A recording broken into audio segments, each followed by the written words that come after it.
Assalamualaikum warahmatullahi wabarakatuh dan salam sejahtera. Selamat datang ke UMT Massive Open Online Course.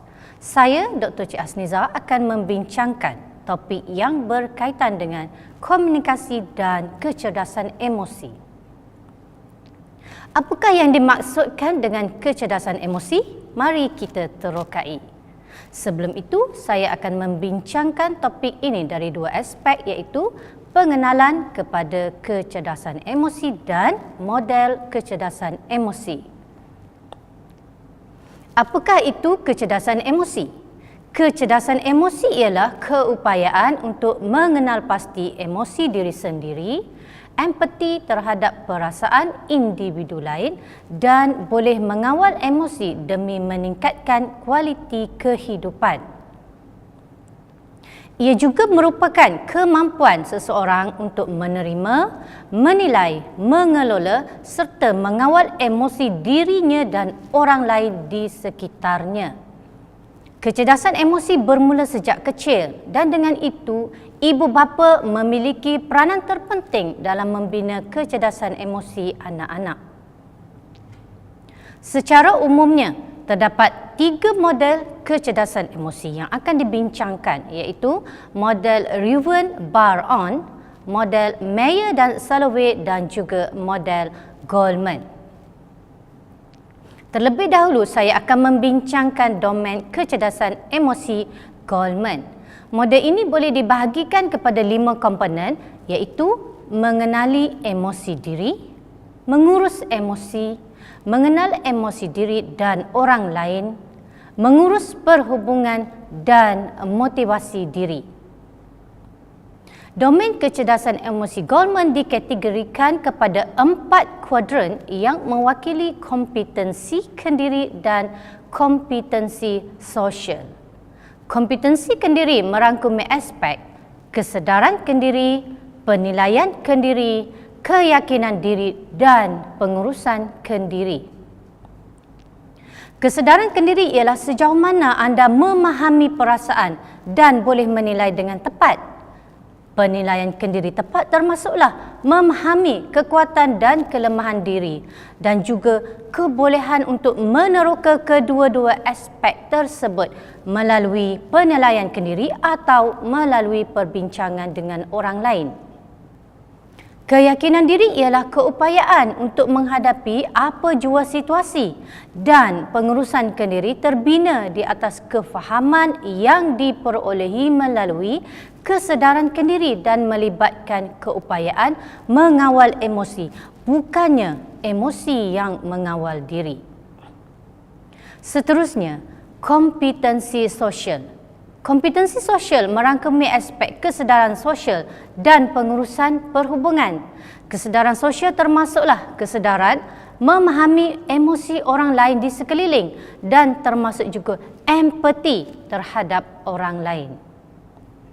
Model kecerdasan emosi seterusnya ialah berdasarkan kepada Salovey dan Meyer, iaitu pengenalpastian emosi, penaklukan emosi, pemahaman emosi dan pengurusan emosi. Pengenalpastian emosi bermaksud melihat emosi secara tepat di mana ia termasuklah juga memahami isyarat komunikasi bukan lisan seperti bahasa badan dan ekspresi wajah. Penaklukan emosi bermaksud menggunakan emosi untuk berfikir dan meningkatkan aktiviti kognitif. Emosi menentukan keutamaan terhadap perhatian dan reaksi yang perlu dan seterusnya memberi maklum balas kepada perkara yang perlu diberi perhatian. Pemahaman emosi. Emosi yang dikenal pasti boleh membawa kepada kepelbagaian makna. Jika seseorang meluahkan emosi kemarahannya, pemerhati harus mentafsir punca kemarahannya dan apakah maksudnya. Sebagai contoh, jika ketua anda marah, ia mungkin bermakna ketua anda tidak berpuas hati dengan kualiti kerja anda atau ia mungkin berpunca dari perbalahan yang berlaku antara ketua dengan isterinya di rumah. Pengurusan emosi ialah keupayaan untuk mengurus emosi secara berkesan di mana seseorang boleh memberi respon secara bersesuaian. Secara ringkasnya, model ini menerangkan tentang ketepatan untuk melihat dan memahami keadaan emosi diri dan individu lain, termasuk juga keberkesanannya dalam mengawal dan mengurus emosi untuk mencapai matlamat. Model kecerdasan emosi seterusnya ialah model Reven-Bar-On. Model ini menjelaskan komponen berikut, iaitu keupayaan memahami dan mengekspresi emosi sendiri, keupayaan memahami dan menghubungkait emosi individu lain, keupayaan mengurus dan mengendalikan emosi agar seiring dengan keperluan, keupayaan mengurus perubahan dan menyelesaikan masalah intrapersonal dan interpersonal, dan keupayaan menjana mood positif dan motivasi kendiri. Komponen model tersebut dibahagikan kepada 15 faktor yang berkaitan dengan kompetensi, kemahiran dan tingkah laku. Kita bincangkan 5 faktor yang pertama, iaitu tanggapan diri sendiri, kesedaran kendiri emosi, ekspresi emosi kendiri, kebebasan dan empati. Tanggapan diri sendiri adalah keupayaan untuk melihat secara tepat, memahami dan menerima diri sendiri. Ia merujuk kepada keupayaan menerima kualiti positif dan negatif diri, kelemahan dan kekuatan diri serta limitasi. Kesedaran kendiri emosi ialah keupayaan untuk menyedari, mengenal pasti dan memahami emosi. Sebagai contoh, kita perlu menyedari dan membezakan antara perasaan marah atau takut.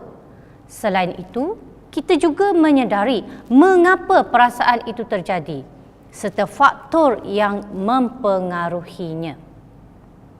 Ekspresi emosi kendiri adalah keupayaan untuk meluahkan perasaan kendiri secara berkesan dan konstruktif berdasarkan kepada kesedaran kendiri.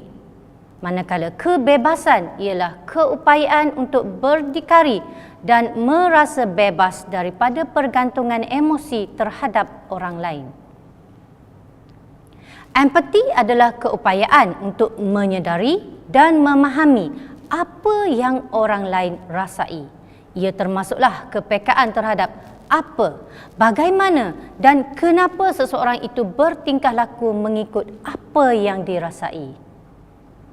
Seterusnya, kita akan membincangkan 5 faktor lagi yang berkaitan dengan kecerdasan emosi Bar-On, iaitu tanggungjawab sosial, perhubungan interpersonal, toleransi tekanan, kawalan impuls dan percubaan realiti.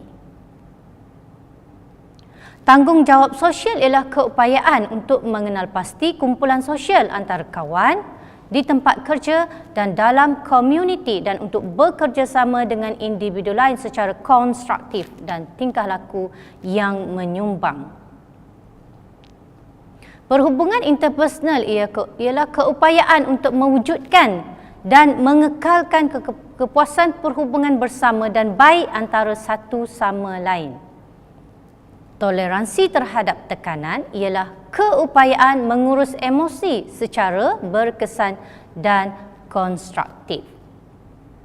Kawalan impuls adalah keupayaan mengawal emosi secara berkesan dan konstruktif.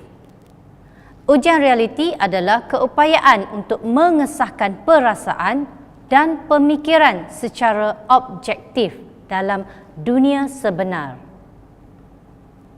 Seterusnya, 5 faktor kecerdasan emosi yang terakhir menurut Bar-On ialah fleksibiliti, penyelesaian masalah, aktualisasi diri, optimis dan kesejahteraan. Fleksibiliti ialah keupayaan untuk menyesuaikan perasaan, pemikiran dan tingkah laku terhadap situasi dan keadaan baharu. Ia juga bermaksud seseorang boleh menyesuaikan diri dengan persekitaran yang tidak biasa, tidak dijangka dan dinamik. Mereka sangat toleran dengan perbezaan idea, orientasi, kaedah dan amalan. Penyelesaian masalah ialah keupayaan untuk menyelesaikan masalah personal dan interpersonal secara berkesan. Aktualisasi diri ialah keupayaan untuk menetapkan matlamat peribadi untuk mencapai potensi diri. Ia merupakan satu proses berterusan dalam usaha ke arah pembangunan kompetensi. Optimis ialah keupayaan untuk mengekalkan sikap positif sekalipun berdepan dengan kesukaran dalam kehidupan. Manakala kesejahteraan ialah keupayaan untuk merasai kepuasan dan keseronokan dengan kehidupan. Sebagai kesimpulannya, kecerdasan emosi merupakan aspek yang sangat penting dalam komunikasi kerana ia mempengaruhi bagaimana cara kita berinteraksi dengan individu lain. Ini adalah kerana individu yang cerdas emosi bukan sahaja boleh memahami diri sendiri, malah turut memahami individu di sekelilingnya. Dengan itu, komunikasi yang berlaku lebih berkesan dan seterusnya dapat membina perhubungan interpersonal yang lebih harmoni. Sekian, terima kasih dan jumpa lagi.